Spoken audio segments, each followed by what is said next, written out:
Movie की शुरुआत एक शांत से नेबरहुड में होती है, जहां आना नाम की एक यंग लड़की अपने बेडरूम में चेलो प्रैक्टिस कर रही होती है। तभी उसका स्टेप फादर, जो पहले से ही अब्यूसिव था, हाथ में शराब की बोतल लेकर रूम में आता है और उसे डिस्टर्ब करता है। गुस्से में वो एना से चेलो छीन लेता है और उसके साथ बदतमीजी करने की कोशिश करता है। इस बार एना चुप रहने के बजाय खुद को बचाने के लिए पूरी ताकत से उसे धक्का देती है। वो लड़खड़ाकर पीछे गिरता है और एक फ्लावर वेस से उसकी गर्दन टकरा जाती है, जिससे ज्यादा ब्लीडिंग होने लगती है। कुछ ही देर में वो वहीं फ्लोर पर मर जाता है और एना बस शॉक में उसे देखती रह जाती है। थोड़ी ही देर बाद पुलिस आती है और एना को कस्टडी में ले लेती है। पुलिस स्टेशन में उसे अक्यूज्ड की तरह ट्रीट किया जाता है और कोर्ट में खुद को इनोसेंट बताने के बावजूद जज उसे 4 से 9 साल के लिए जुवेनाइल करेक्शनल फैसिलिटी भेज देता है।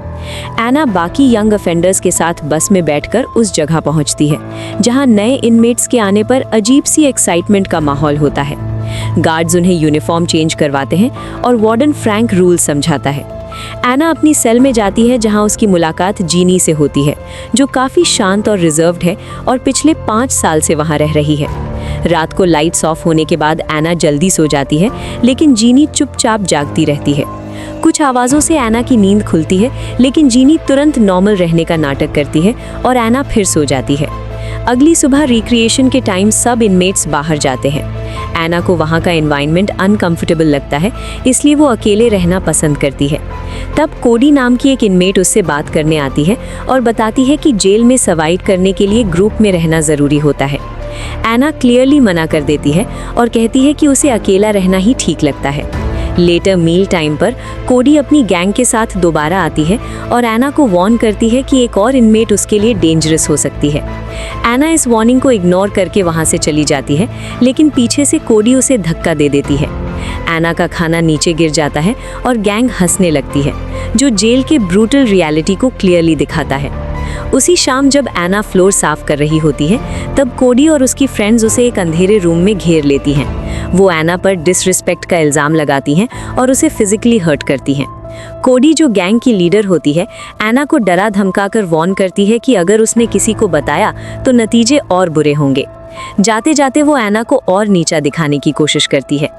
इस इंसिडेंट के बाद एना काफ़ी शेकन और इंजर्ड होती है, जिसके लिए उसे इन्फर्मरी में ट्रीटमेंट मिलता है, लेकिन डर के कारण वो अटैकर्स के नाम नहीं बताती। नर्स उसे सजेस्ट करती है कि वो अपनी प्रॉब्लम वार्डन फ्रैंक को बताए। प्रोटेक्शन की उम्मीद में एना फ्रैंक के ऑफिस जाती है, लेकिन फ्रैंक अपनी अथॉरिटी का गलत फ़ायदा उठाते हुए उस सिचुएशन को एक्सप्लॉइट करता है। एना अनकंफर्टेबल हो जाती है और उसे साफ मना करके रोती हुई अपनी सेल में लौट आती है। जीनी उसकी हालत देखकर पूछती है कि क्या फ्रैंक ने कुछ गलत किया, जिससे एना फ्रस्ट्रेशन में पूरी जेल को ही गलत कह देती है। जीनी उसे शांत करने की कोशिश करती है, जेल की रियलिटी समझाती है और उससे थोड़ा इमोशनल सपोर्ट देती है, जहां एना पहले हेजिटेंट होती है। अगली सुबह आउटडोर टाइम के दौरान एक इनमेट, जो पहले से एना को ऑब्जर्व कर रही होती है, उसे डराने के लिए उसके सर की तरफ बॉल फेंक देती है। एना वहां से चली तो जाती है, लेकिन उसके अंदर गुस्सा भर जाता है।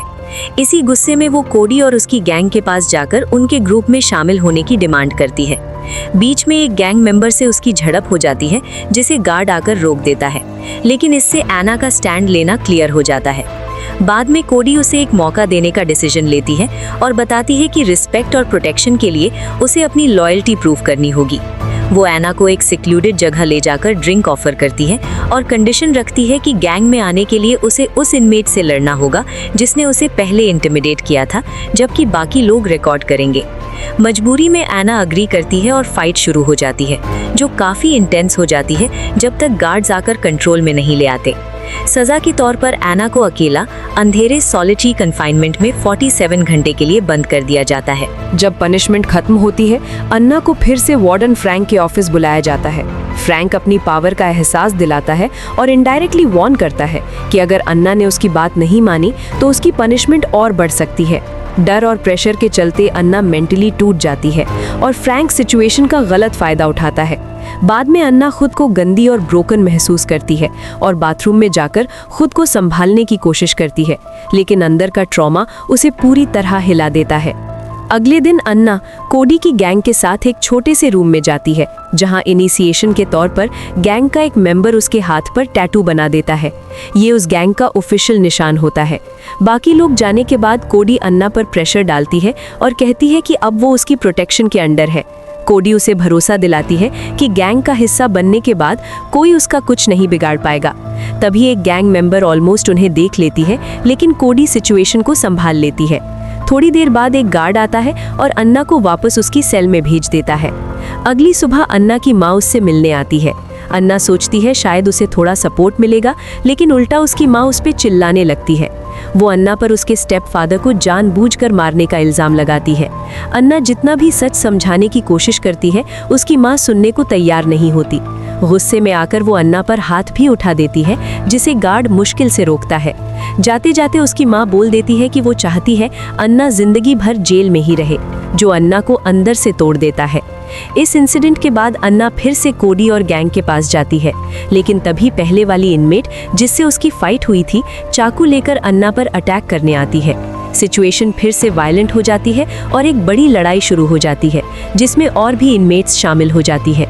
गार्ड्स आकर सब कुछ कंट्रोल में ले आते हैं, लेकिन अन्ना को दोबारा फ्रैंक के ऑफिस भेज दिया जाता है। फ्रैंक सीसीटीवी फुटेज का यूज करके अन्ना को ही फाइट शुरू करने का दोषी ठहरा देता है। फिर वो उसे एक ड्रग फिल्ड ट्यूब लेने के लिए मैनिपुलेट करता है, जिससे अन्ना कंफ्यूज्ड और डिसओरिएंटेड हो जाती है। इसी कंडीशन का फायदा उठाकर फ्रैंक फिर से अपनी पावर मिसयूज करता है। वापस सेल में आने के बाद एना का बिहेवियर काफी बदल जाता है। वो जीनी पर चिल्लाने लगती है और गुस्से में उसे मार भी देती है। गार्ड इस बात की रिपोर्ट फ्रैंक को कर देता है। फ्रैंक मौके का फायदा उठाते हुए एना को फिर बुलाता है और उसे ट्रबल मेकर बोलकर मेंटली प्रेशर डालता है। टूट चुकी एना उससे भीख मांगती है कि उसे घर भेज दे, लेकिन फ्रैंक उसे और डराता है और बोलता है कि अगर उसने बात नहीं मानी तो उसे और भी खतरनाक फैसिलिटी में ट्रांसफर कर दिया जाएगा। हार मानकर एना वापस अपनी सेल में चली जाती है और धीरे धीरे ड्रग्स पर डिपेंडेंट होने लगती है। वो कोडी के पास जाकर और ड्रग्स मांगती है, लेकिन कोडी मना कर देती है। दोनों के बीच आर्ग्यूमेंट होता है और आखिर में कोडी एना को जबरदस्ती वहां से निकाल देती है। खुद को बिल्कुल अकेला महसूस करते हुए एना जीनी से दोबारा बात करने की कोशिश करती है, लेकिन जीनी खुद को उससे दूर रखने लगती है। अपनी इस हालत से निकलने के लिए एना 2 ऐसी लड़कियों को पैसे ऑफर करती है जो ड्रग्स की आदत में होती हैं, ताकि वो खुद भी उन तक पहुंच सके। पहले वो मना करती हैं, लेकिन आखिरकार मान जाती हैं और एना ड्रग्स का यूज करके अपना दर्द नम करने लगती है। इसी बीच कोडी को एना की एडिक्शन के बारे में पता चल जाता है और वो उसकी सेल में आकर कंसर्न दिखाती है, लेकिन एना अब किसी की बात सुनने के मूड में नहीं होती। वो कोडी को क्लियरली बोल देती है कि अब उसे किसी की जरूरत नहीं है। बात बढ़ जाती है और गुस्से में एना कोडी पर थूक देती है, जिसके बाद कोडी उसे गैंग से बाहर निकाल देती है। अब कोडी की प्रोटेक्शन के बिना एना बिल्कुल वल्नरेबल हो जाती है। कुछ ही टाइम बाद वही पहले वाली इनमेट अपनी गैंग के साथ बाथरूम में एना पर अटैक करती है, उसे बुरी तरह पीटकर वहीं छोड़ देती है। ट्रीटमेंट के बाद एना और ज्यादा ड्रग्स में डूब जाती है। उसकी एडिक्शन इतनी बढ़ जाती है कि उसे हेलुसिनेशंस होने लगते हैं, चेहरे बिगड़े हुए दिखाई देते हैं और इसी मेंटल स्टेट में वो अपने हाथ पर डेड टैटू कर लेती है। हालत इतनी खराब हो जाती है कि वो अपनी सेल में ही उल्टी कर देती है। जीनी उसे ड्रग काउंसलर से मदद लेने का सजेशन देती है, लेकिन एना मजाक उड़ाकर बात टाल देती है, जिससे जीनी और हर्ट हो जाती है।